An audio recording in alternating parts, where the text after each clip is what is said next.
Okay, now we're getting into the real nitty gritty of things, starting with nutrition, which is one of the most, if not the most important basics. And I want to be really clear about how we're going to approach this. So, big picture, the nutrition that actually works really does come from structure over extremes and consistency over perfection. And I'm going to obviously give you techniques and ways as to how we're going to achieve that. But to begin with, I just want to talk a little bit about energy balance and how changing your body composition actually works.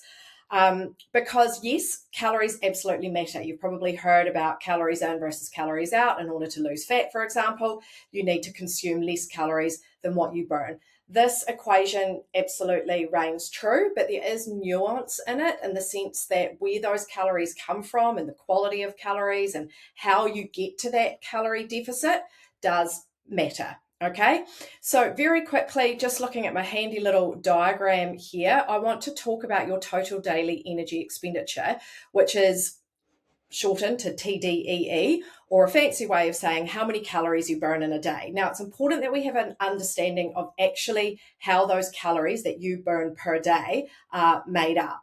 Because if you consume the same amount as what you burn, so your TDEE is the same, you will maintain your current body composition or your current weight.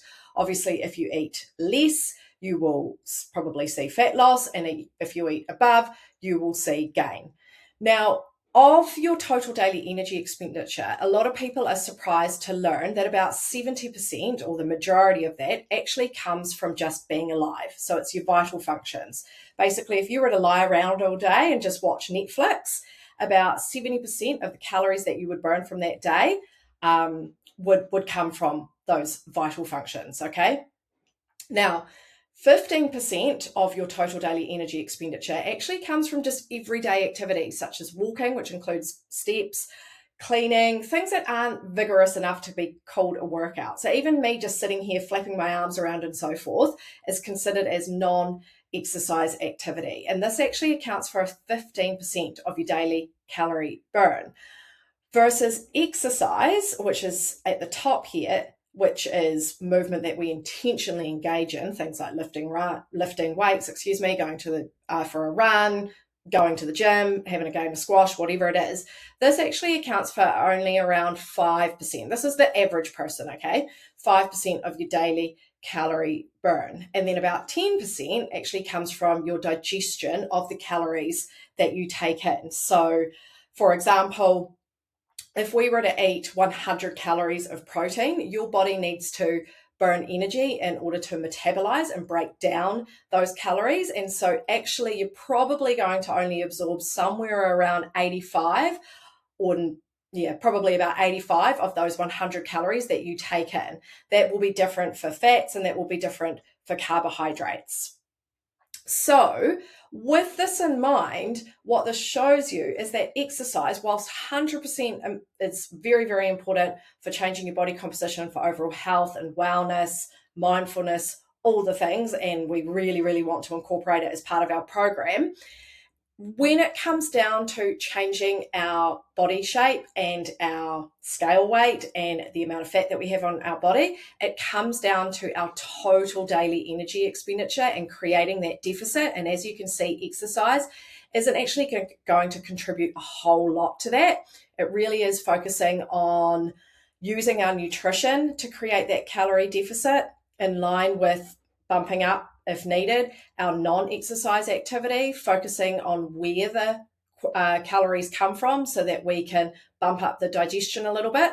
And although we can't really increase the energy burn at rest that much, by having more muscle on our body, for example, we can actually increase this to a certain extent. So you can see that yes, it's a simple equation of calories in, calories out, but even just after me talking about this, you can see that it's actually a little bit more complicated than that.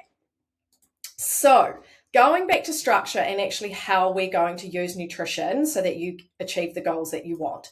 Why structure matters? Well, how you eat matters too, like I said just before. So your habits drive consistency and your systems will beat motivation. And it is important that we incorporate your real life when it comes to your nutrition strategy, because if you can't see yourself for the most part incorporating some of the habits and behaviors in and around nutrition in the long term, there's not a lot of point in doing it in the short term. Okay, so very quickly, just a little bit more education in and around macronutrients. So you've probably heard of protein, carbohydrates, fats, and even fiber when it comes to nutrition. This is sort of in and around what your food actually does. So very, very quickly, I just want to explain each. So protein, which we have quite an emphasis on throughout the program. This is really about muscle recovery, satiety. We really want to prioritize this because it helps you feel fuller. It enables you to recover better, but it also enables you to maintain or build lean mass, which if you'll remember, if we go back to our diagram, we can potentially increase our energy burnt at rest if we have more lean muscle tissue on our body. Carbs, or which is short for carbohydrates, this is your body's preferred fuel. And I like to refer to these as activity dependent. So basically, the more active you are, the more carbohydrates ideally you would ingest. So it's really important to have enough carbohydrates on board, especially if you're training hard, but it also helps with things like mood and sleep. So don't avoid carbohydrates. Let's absolutely build them in because they can enable you to thrive, particularly during a calorie deficit, if that's what you're embarking on. Fats are essential for hormones, mood, and overall health. We don't want to cut these too aggressively. And fiber, while it's not its own macronutrient, I just kind of throw it in there because it's one of the unsung heroes, I believe, when it comes to improving your overall health and wellness. Fiber is really important for digestion and satiety, and mainly comes from carbohydrates, okay, in the form of plants is really where most of it comes from. So all calories come from macronutrients, but the quality absolutely still matters.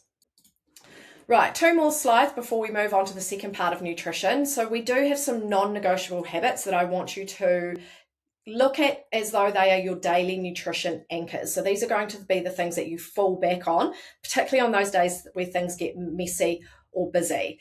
So some core nutrition habits that we want to look to incorporate is somewhere in between 3 and 5 meals a day. So that might be 3 main meals, breakfast, lunch, and dinner, and then 1 to 2 snacks, maybe an afternoon snack, and then something after dinner if you like.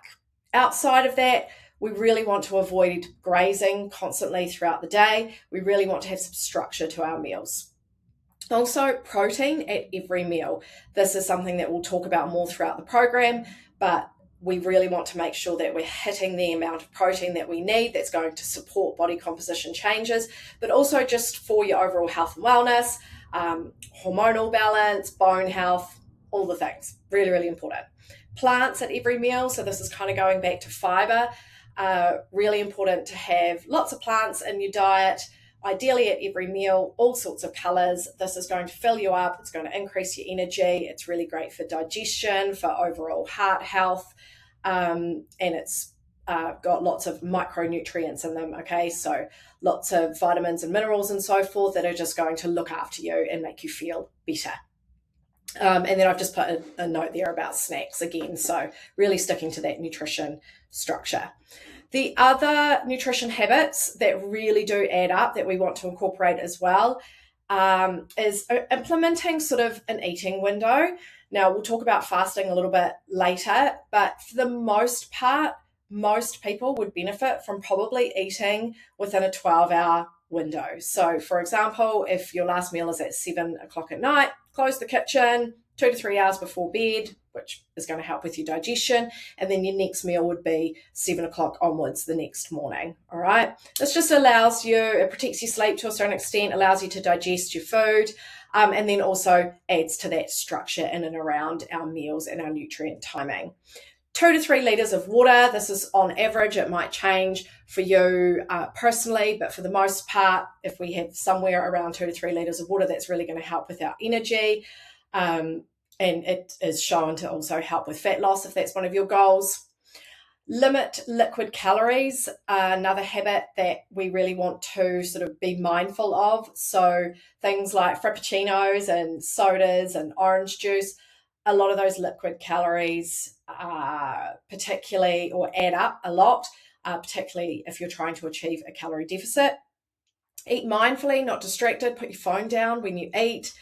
And remember, visual cues do matter as well. So smaller plates can help if you're struggling with portion sizes, chewing slowly, and so forth.